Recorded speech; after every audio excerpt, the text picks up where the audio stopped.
Улсын ерөнхий прокурор болон авилгатай тэмцэх газрын мэдээлж югаар авилга албан тушаалын эргээ шалгагдаж байгаа 100 гаруй иргэн тэдэнтэй холбоотой 350 гаруй тэрбум төгрөгийн хохирлын асуудал байгааг мэдээлсэн.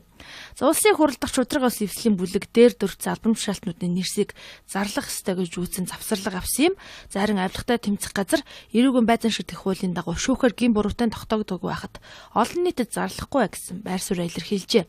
Гэхдээ гишүүдийг тодорхой мэдээлэлээр хангана гэж мэдгдсэн байна. Тухайн өршөөлийн хууль дээр тавьсан хоргийг хилцэхэд гишүүдийг мэдээлэлтэй байх шаардлагатай байна тийм.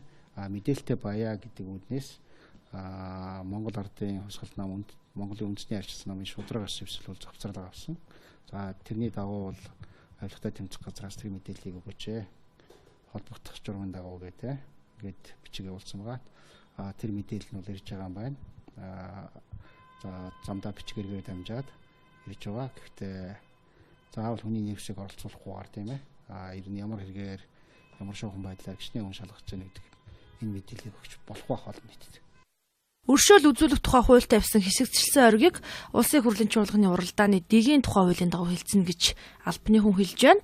Улсын хурлын чуулганы уралдааны дэгийн тухай хуулийн 31-9-т ерөнхийлөгчийн ориг хүлээж авсантай холбогдуулан хууль улсын хурлын бусад шийдвэрт нэмэлт өөрчлөлт оруулахаар бол холбогдох шийдвэрийн төслийг холбогдох байнгын ороо боловсруулад нэгдсэн уралдаанд оруулах бөгөөд энэ төслийн талаар засгийн газар холбогдох бус байгууллагуудаас санал авахыг шаардахгүй гэж заасан байна.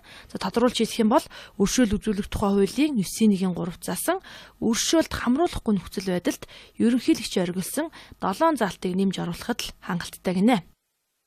Хууль зүйн байнгын орооны уралч бай, улсын хурлын чуулганы хуульч бай те. Энэ одоо бүх зүйл бол Монгол улс бол хуулийнхаа дагуу явнаа тий. Бид нар ч одоо хуулийг дээдэлдэг нийгэмд амьдарч байгаа. Хуулийн дээр юу заасан бай тэрний дагуу хэлцээд ингээ шийдвэрлэнэ. Яг ийм байдлаар 2008 онд баталж байсан татврын ерөнхий хууль болон бусад хуулиудад өөрчлөлт орж байсан байна. Чуулганы дэгийн дагуу нэмэлт өөрчлөлт хийх нь хамгийн тохиромжтой хувилбар гэж хуульчид үзэж байгаамаа. Уран төгс Бацаа сурвалжлаа. Хуулийн дагуу шүүхээр гин буруутай тогтоогддог байхад олон нийтэд зарлахгүй гэсэн байр суурь илэрхийлжээ. Гэхдээ гишүүдийг тодорхой мэдээлэлээр хангана гэж мэдгдсэн байна. Тухайн өршөөлийн хууль дээр тавьсан хоргийг хилцэхэд гишүүдийг мэдээлэлтэй байх шаардлагатай байна тийм. Мэдээлэлтэй баяа гэдэг үднээс Монгол ардын хосгол нам Монголын үндэсний арчилсан намын шударгаас эвсэл завцарлага төрийн төслийг холбогдох байнгын ороо боловсруулад нэгдсэн уралдаанд оруулах бөгөөд энэ төслийн талаар засгийн газар холбогдох бус байгууллагуудаас санал авахыг шаардахгүй гэж заасан байна. Тодруулж хэлэх юм бол өршөөл үзүүлэх тухай хуулийн 9-1-3 заасан өршөөлд хамруулахгүй нөхцөл байдалд ерөнхийлөгчийн оргилсан 7 залтыг нэмж оруулахад л хангасан. За тэрний дагуу бол авилгатай тэмцэх газраас тэр мэдээллийг өгөөч. Холбогдох журмын дагуу гэдэг гээд бичиг явуулсан байгаа. Тэр мэдээлэл нь бол ирж байгаа юм байна. За замдаа бичгэргээр дамжаад ирж байгаа. Гэхдээ заавал хүний нэрсийг оролцуулахгүйгээр тийм ээ. Ер нь ямар хэрэгээр ямар шуухан байдлаар гişний хүн шалгаж байгаа гэдэг энэ мэдээллийг өгч болох байх олон нийтэд. Өршөөл үзүүлэх тухай хууль тавьсан хэсэгчлсэн оргиг улсын хурлын чуулганы уралдааны дэгийн тухай хуулийн дагуу хэлцэнэ гэж албаны хүн хэлж байна.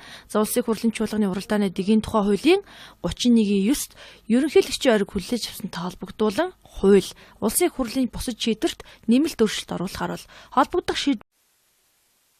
Улсын ерөнхий прокурор болон авилгатай тэмцэх газрын мэдээлж югаар авилга албан тушаалын эргээ шалгагдаж байгаа 100 гаруй иргэн тэдэнтэй холбоотой 350 гаруй тэрбум төгрөгийн хохирлын асуудал байгааг мэдээлсэн.